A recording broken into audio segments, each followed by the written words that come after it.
Good day and welcome to today's editorial, the broadcast from Canada. My name is Sandra Asante. Today we're drawing concerns on the dying of hunger in Ethiopia's blockaded Tigray region. So don't go anywhere, we'll be back after the break.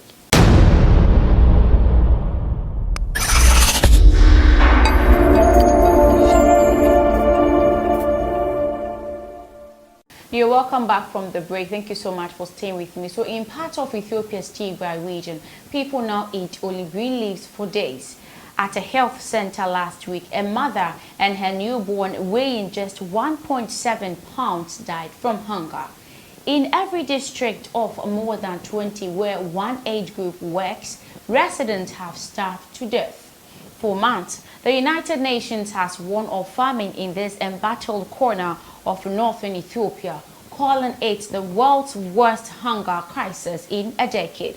Now, internal documents and witness accounts reveal that the first starvation death sent Ethiopia's government in June imposed what the UN calls a de facto humanitarian aid blockade.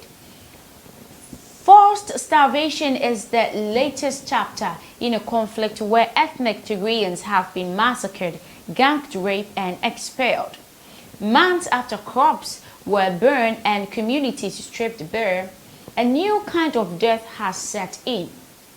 You are killing people. This is what Hailum Kabede, the former director of Tigray flagship Ida Referral Hospital, saying, telling Ethiopia's health ministry in a phone call this month.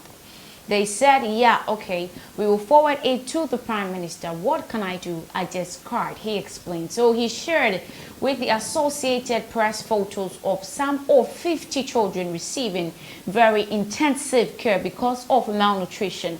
The first such images to emerge from the Tigray in months. In one, a small child with startled-looking eyes stared straight into the camera, a feeding tube in his nose and protective amulet lying in the pronounced hollow of his throat.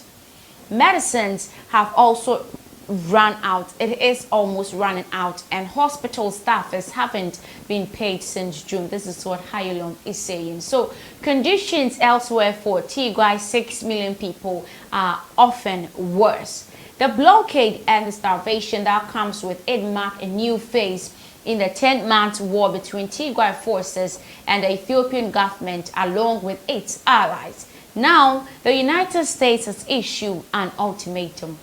Take steps to stop fighting and let aid flow freely, or a new wave of sanctions could come within weeks. So the war began as a political dispute between the Prime Minister and the Tigrayan forces, who are also dominated Ethiopia's repressive national government. In June, the Tigray forces retook the region and Ethiopia's government declared a unilateral ceasefire, citing humanitarian grounds. Instead, the government has sealed off the regions tighter than ever, fearing that the aid will reach Tigray. But more than 350,000 metric tons of food aid are positioned in Ethiopia, but very little of it can get into Tigray. The government is so worried that humanitarian workers boarding rare flights to the region have been given an unusual list of items they cannot bring. Dental flosses, can openers, multivitamins, medicines, and even personal items as well. So the list obtained by the AP also banned means of documenting the crisis, including hard drives as well as flash drives.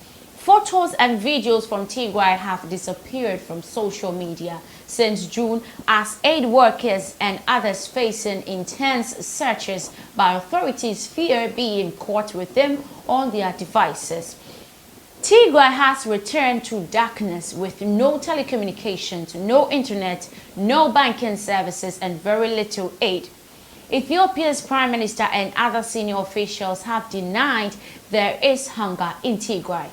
The government has been blamed for insecurities, for troubles with aid delivery, and it has also accused humanitarian groups of supporting the Tigray forces. The Prime Minister's spokesperson, Belinye Soyom, did not say when the government will allow basic services to the region. The government has also opened access to aid routes by cutting the number of checkpoints from 7 to 2 and creating air bridges for humanitarian flights. That is what Soyu, the spokesperson, also stated. But medical supplies on the first European Union air bridges flight were removed during government inspections, and such flights cannot carry the large scale of food aid needed. He concluded that. So in most exclusive accounts yet of the blockades told, the humanitarian workers told the AP that deaths from starvation are being reported in every single time in the district of the more than 20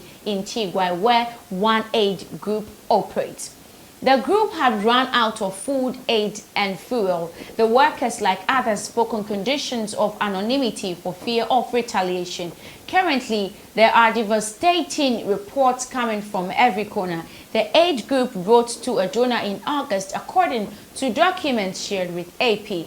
If no urgent solution is found, we will lose many people due to hunger. In April, even before the current blockade was imposed, the same group wrote to the donor that reports of malnutrition are rampant and that 22 people in one sub-district had starved to death. People's skin color was beginning to change due to hunger. They look emaciated with protruding skeletal bones. The aid group wrote that one. So in August, another staffer visited a community in central Tigray and wrote that the number of people at risk of starvation was exponentially increasing in both rural and urban areas. In some cases, people are eating only green leaves for days. The staffer described speaking with one mother who said her family has been living on borrowed food since June. For the past month, they have eaten only bread and salt. She worried that without food aid in the coming days, they will die. So this is the current situation in Tigray. But this is where I draw the curtains on editorials for today. My name is Sandra Asante. Thanks for watching. You should have an amazing day.